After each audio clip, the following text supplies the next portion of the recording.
চিংড়ি পোলাও বা চিংড়ি বিরিয়ানি যে নামেই ডাকুন না কেন, এইভাবে রান্না করলে যে চিংড়ি বিরিয়ানিটা এতটা মজার হয় সেটা আর বলার কথা না। যেভাবেই তৈরি করুন ইনি একাই ১০০। আসসালামু আলাইকুম।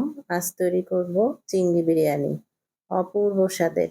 এর লুকটা দেখুন, লুকটা দেখলেই বোঝা যাবে এটা কতটা লোভনীয় হয়েছিল।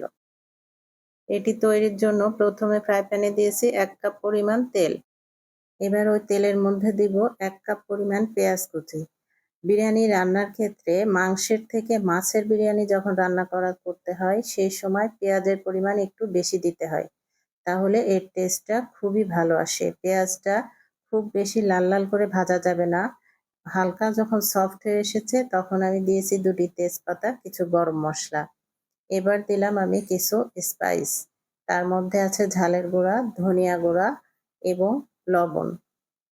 মশলাটা ভালোভাবে নাড়ার পরে এর মধ্যে দিয়ে দিব চিংড়ি মাছ। চিংড়ি মাছগুলি আমি খুব ভালোভাবে বেছে পরিষ্কার করে নিয়েছি।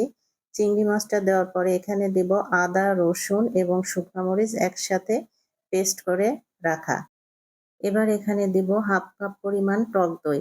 টক দইয়ের পরিমাণটা এখানে একটু বেশিই লাগবে। এখানে আমি ফুল 1/2 কাপের একটু বেশি টক দই ব্যবহার করেছি। তাহলেই এর স্বাদটা বেশি ভালো আসবে। টক দইয়ের সাথে মাছটা খুব ভালোভাবে কষিয়ে নেওয়ার পরে মাছটা আমি উঠিয়ে রাখবো আলাদা। এবার ওই মশলার মধ্যে দিব বিরিয়ানি মশলা। এখানে বিরিয়ানি মশলা মাত্র ১ টেবিল চামচ ব্যবহার করেছি। এখানে দিয়েছি আমি ২ কাপ চিনি গুঁড়া পোলার চাল।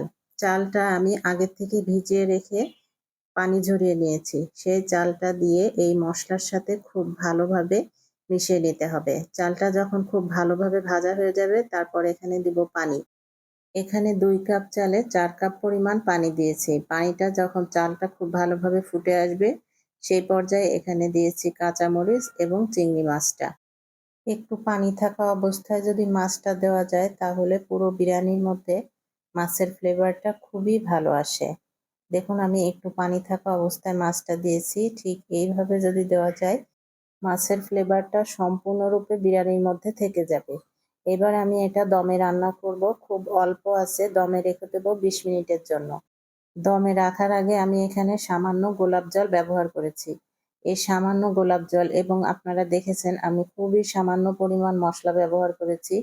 এই মশলাতেই এই বিরিয়ানিটা যে এতটা টেস্টি হয়, সত্যি এভাবে রান্না করে না খেলে আপনারা বুঝতে পারবেন না। খুবই অল্প মশলায় অসাধারণ স্বাদের একটি চিংড়ি পোলাও।